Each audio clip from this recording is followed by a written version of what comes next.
Assalamualaikum warahmatullahi wabarakatuh. Salam rahayu, rahayu, rahayu, mugia samya rahayu.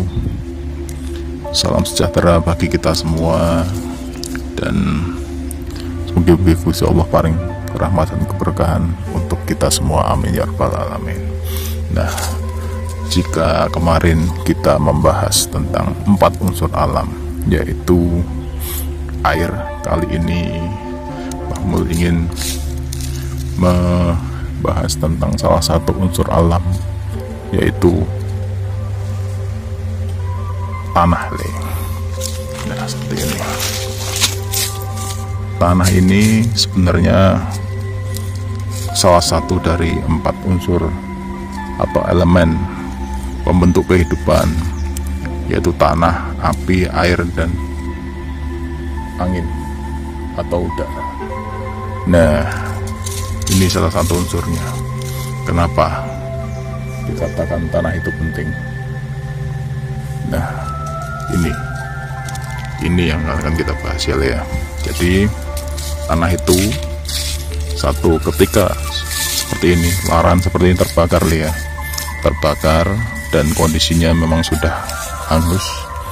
Nanti dengan api itu akan menimbulkan namanya bibit baru, dan pasti akan lebih subur. Loh, kok jadi subur banyak? Ya, akan menjadi lebih subur karena dengan adanya unsur api yang berada di tanah. Tanah ini sebenarnya kan muatannya netral ya, apapun yang ada di tanah akan netral. Makanya orang yang sudah meninggal akan dikuburkan di tanah, dia tidak akan bau, akan jadi bibit baru, akan jadi kembali ke tanah, dan akan menjadi pupuk bagi apa yang namanya tanaman dan unsur akar-akar yang lain.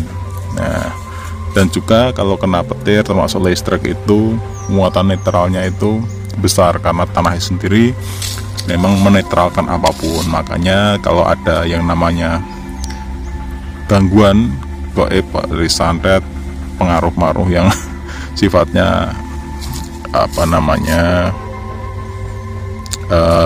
hal yang sifatnya sawan, itu kalau di tanah itu pasti kan netral karena tanah itu menetralkan deh. Nah, salah satu kenapa unsur tanah itu adalah netral, karena di setiap tanah itu sendiri ada yang namanya kehidupan liar. Jadi awal kehidupan seseorang itu berasal dari tanah. Loh, iya dari tanah sendiri kan unsur alam yang memang berasal dari unsur-unsur kehidupan. Iya, kita lihat saja seperti ini Le. Jadi ketika tanah ini kita gali, kita olah, kita tanami, pasti ada yang namanya tumbuh tanaman baru ya, seperti ini, jambu, rumput, akar ilalang, dan sebagainya. Pohon-pohon yang di sana itu juga unsurnya dari tanah, dan muatannya adalah netral. Ya, kenapa netral? Ya, memang sumbernya dari tanah, makanya dari tanah kembali ke tanah. Tuh. Terus kita lihat juga yang namanya tanah itu sendiri bisa untuk menumbuhkan, bisa untuk membangun, bisa untuk menjadikan suatu hal yang awalnya biasa menjadi luar biasa. Seperti halnya untuk membangun rumah dan sebagainya, membangun candi, itu dari tanah. Batu itu sebenarnya juga unsur dari tanah nih. Jadi batu ini juga unsur dari tanah. Makanya unsur tanah ini luar biasa, pusat kejayaan manusia. Dan tanah sendiri adalah unsur dari lawamah ya. Lawamah itu unsur dari ego. Ego sendiri jika diredam akan akan jadi hal yang buruk pada diri manusia. Nah, seperti itu lah. Nah, di samping itu juga namanya tanah itu adalah unsur yang titiknya ini nol. Nol itu seperti apa ya? Nol itu muatannya netral. Jadi apapun dia itu paling dasar, jadi nol. Kita ngomongin nol ya, nol itu titik paling dasar, dimana jika manusia itu berada di titik yang paling dasar, itu memulainya dari sini, dari tanah. Kenapa? Kita lihat saja dalam sejarah Islam, Nabi Adam sendiri diciptakan dari tanah. Tuh, tanah ya, iya tanah.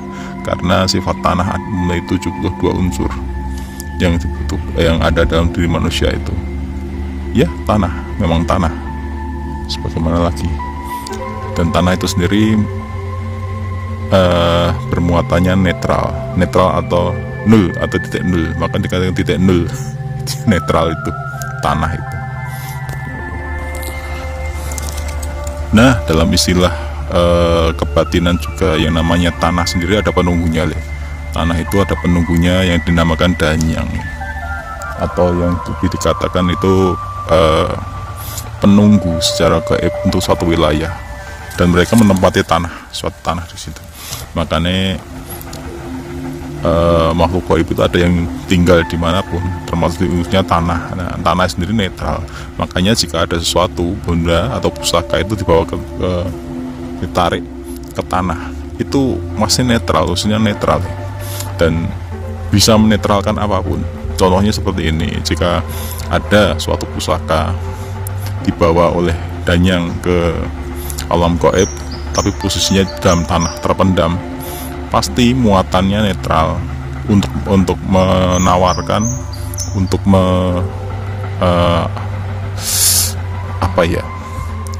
menetralkan sawan itu sangat mudah. Ya seperti itu, tidak ada yang lain. Terus pasti punya daya penyembuhan. Nah, kenapa?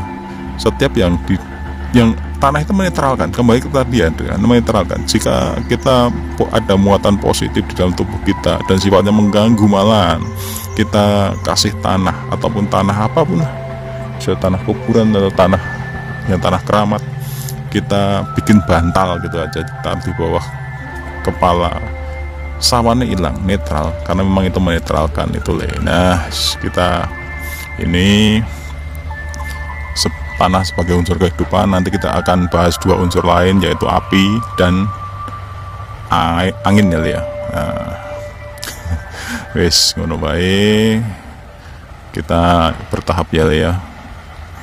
Sedikit-sedikit kita belajar unsur alam itu ya. Wassalamualaikum warahmatullahi wabarakatuh.